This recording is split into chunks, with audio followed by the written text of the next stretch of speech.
1717 में मुगल बादशाह फर्रुखसियन ने ईस्ट इंडिया कंपनी को 3000 रुपये वार्षिक भुगतान पर व्यापार की अनुमति दे दी। इस व्यवस्था ने कोलकाता के विकास को बहुत बढ़ावा दिया। बड़ी संख्या में भारतीय व्यापारी शहर में एकत्र होने लगे। कंपनी के झंडे के नीचे कंपनी के कर्मचारी शुल्क मुक्त निजी व्यापार करने लगे। 1742 में मराठों ने जब दक्षिण पश्चिम से बंगाल के पश्चिमी जिलों में मुगलों के विरुद्ध आक्रमण शुरू किया, तब अंग्रेजों ने बंगाल के नवाब शासक अलीवर्दी खां से शहर के उत्तरी और पूर्वी भाग में एक खाई खोदने की अनुमति प्राप्त कर ली। यह मराठा खाई के नाम से जानी गई। हालांकि यह बस्ती के दक्षिण छोर तक पूरी तरह नहीं बन पाई, पर इसने शहर की पूर्वी सीमा का निर्माण किया। 1756 में नवाब के उत्तराधिकारी सिराजुद्दौला ने किले पर कब्जा कर लिया और शहर को लूटा। भारत में ब्रिटिश शक्ति के संस्थापकों में से एक रॉबर्ट क्लाइव और ब्रिटिश नौसेनाध्यक्ष चार्ल्स वॉटसन ने जनवरी 1757 में कोलकाता पर फिर से अधिकार कर लिया। थोड़े समय के बाद प्लासी जून 1757 में नवाब हार गए, जिसके बाद बंगाल में ब्रिटिश राज सुनिश्चित हो गया।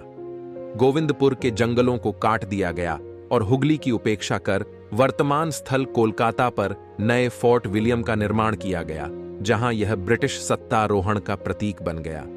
1772 तक कोलकाता ब्रिटिश भारत की राजधानी नहीं बना। उस वर्ष प्रथम गवर्नर जनरल वॉरेन हेस्टिंग्स ने प्रांतीय मुगल राजधानी मुर्शिदाबाद से सभी महत्वपूर्ण कार्यालयों का स्थानांतरण इस शहर में किया। 1773 में बंबई और मद्रास फोर्ट विलियम स्थित शासन के अधीन आ गए। ब्रिटिश कानून को लागू करने वाले उच्चतम न्यायालय ने अपना प्रारंभिक क्षेत्राधिकार शहर में मराठा खाई, वर्तमान आचार्य प्रफुल्ल चंद्र और जगदीश चंद्र बोस मार्गों तक लागू करना प्रारंभ कर दिया। 1706 में कोलकाता की जनसंख्या लगभग 10,000 से 12,000 थी। 1752 में यह लगभग 1,20,000 तक और 1821 में यह 1,80,000 तक पहुंची। श्वेत ब्रिटिश नगर का निर्माण उस भूमि पर किया गया जो कई बार बसी और कई बार उजड़ी थी। ब्रिटिश भाग में इतने महल थे कि शहर का नाम ही महलों का शहर पड़ गया। ब्रिटिश उपनगर के बाहर नवधनाढ़ लोगों के भव्य आवासों के साथ साथ झोपड़ियों के समूह निर्मित किए गए। नगर के विभिन्न भागों के नाम जैसे कुमारटुली कुम्हारों का क्षेत्र और सांकारीपाड़ा शंखसीप कारीगरों का क्षेत्र अब भी अलग थलग व्यावसायिक जातियों के लोगों को दर्शाते हैं, जो बढ़ते हुए महानगर के निवासी बन गए।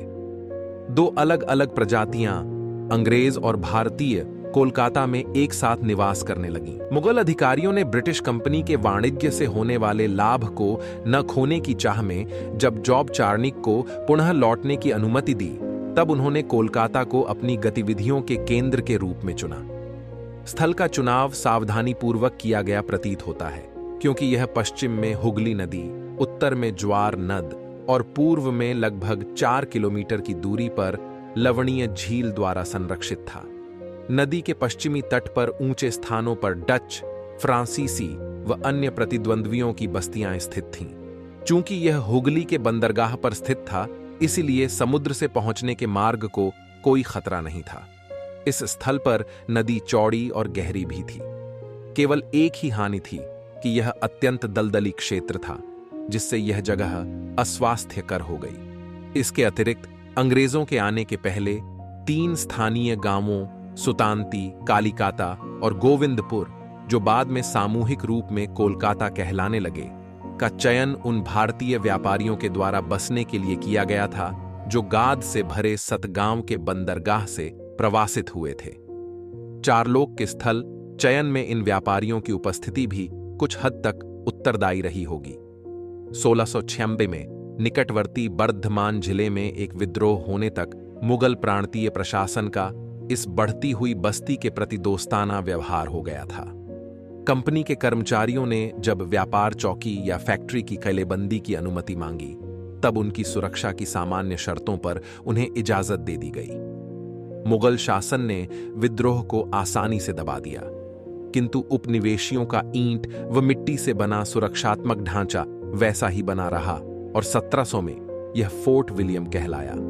1628 में अंग्रेजों ने वे पत्र प्राप्त कर लिए, जिसने उन्हें 3 गांवों के जमींदारी अधिकार राजस्व संग्रहण का अधिकार, वास्तविक स्वामित्व, खरीदने का विशेषाधिकार प्रदान कर दिया।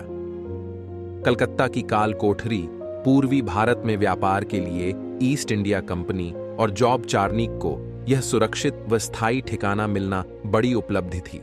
यूरोप से एशिया तक व्यापार के लिए अग्रसर अंग्रेज व्यापारियों के लिए सूरत, मुंबई और मद्रास के बाद पूर्वी भारत में सुल्तानती एक ऐसा केंद्र मिल गया जहां ईस्ट इंडिया कंपनी के नुमाइंदे व्यापार के लिहाज से कारखाने खोले और बाद में फोर्ट विलियम की किलेबंदी करके अपनी स्थिति मजबूत करने में सफल हुए।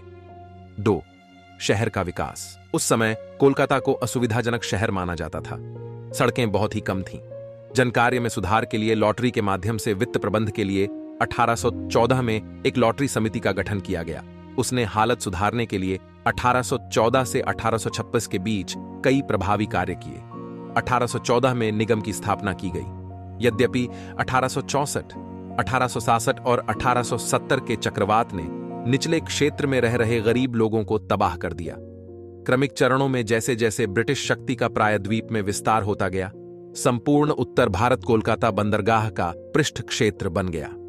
1835 में आंतरिक चुंगी शुल्क समाप्त किए जाने से एक खुला बाजार निर्मित हुआ और रेलवे के निर्माण प्रारंभ 1854 में ने व्यापार एवं उद्योग के विकास को और अधिक बढ़ावा दिया। इसी समय कोलकाता से पेशावर, अब पाकिस्तान तक ग्रैंड ट्रंक रोड को पूरा किया गया। ब्रिटिश व्यापार, बैंकिंग और बीमा व्यवसाय फले फूले। कोलकाता का भारतीय उपक्षेत्र भी व्यवसाय का व्यस्त केंद्र बन गया और भारत के सभी भागों और एशिया के कई अन्य भागों के लोगों से भर गया। कोलकाता प्रायद्वीप का बौद्धिक केंद्र बन गया। नैहाटी नगर भारत के पश्चिम बंगाल राज्य में हुगली नदी पर कोलकाता से 22 मील उत्तर 24 परगना जिले में स्थित है गई, जहां से सरकार अपेक्षाकृत शांति से चल सकती थी। 1947 में बंगाल का विभाजन अंतिम प्रहार था। चूंकि कोलकाता की जनसंख्या बढ़ गई थी, यहां सामाजिक समस्याएं भी तीव्र हो गईं और भारत के लिए स्वशासन की मांग भी। 1926 में सांप्रदायिक दंगे हुए और जब 1930 में महात्मा गांधी ने अन्यायपूर्ण कानूनों की अवज्ञा करने का आह्वान किया, तब फिर से दंगे हुए। द्वितीय विश्व युद्ध के दौरान कोलकाता बंदरगाह पर हुए जापानी हवाई हमलों से बहुत नुकसान हुआ और जनहानि भी हुई। सबसे भयानक सांप्रदायिक दंगे 1946 में हुए, जब ब्रिटिश भारत का विभाजन तय था और मुसलमानों और हिंदुओं के बीच तनाव चरम पर था। वृहद कोलकाता में 30 से अधिक संग्रहालय है जो विविध विषयों पर आधारित हैं। 1814 में स्थापित इंडियन म्यूजियम भारत में सबसे पुराना और अपनी तरह का देश का सबसे बड़ा संग्रहालय है। पुरातत्व और मुद्रा विषयक खंडों में सबसे मूल्यवान संग्रह है।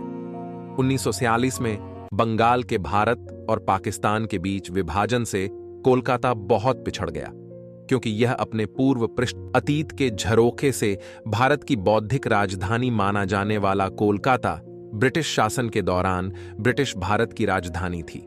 कोलकाता को लंदन के बाद ब्रिटिश एम्पायर का दूसरा सबसे बड़ा शहर माना जाता था। इस शहर को किसी जमाने में पूरब का मोती पुकारा जाता था। अंग्रेज इसे भले ही कैलकटा पुकारते थे, लेकिन बंगाल और बांग्ला में इसे हमेशा से कोलकाता या कोलिकाता के नाम से ही पुकारा जाता रहा है, जबकि हिंदी भाषी इसको कलकत्ता या कलकत्ते के नाम से पुकारते रहे हैं।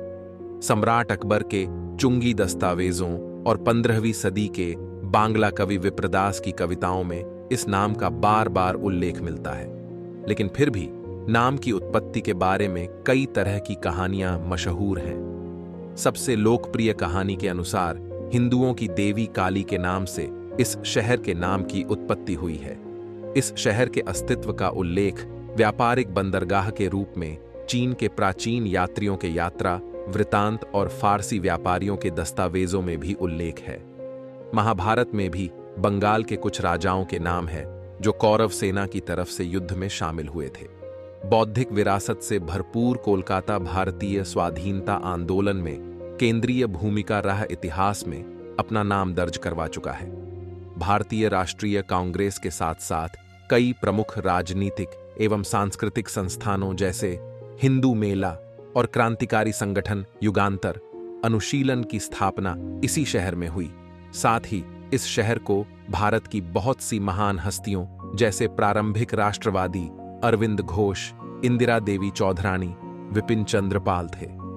राष्ट्रवादियों के प्रेरणा के केंद्र बिंदु बने रामकृष्ण परमहंस के शिष्य स्वामी विवेकानंद भी। भारतीय राष्ट्रीय कांग्रेस के पहले अध्यक्ष श्री व्योमेश चंद्र बैनर्जी और स्वराज की वकालत करने वाले श्री सुरेंद्रनाथ बैनर्जी भी थे।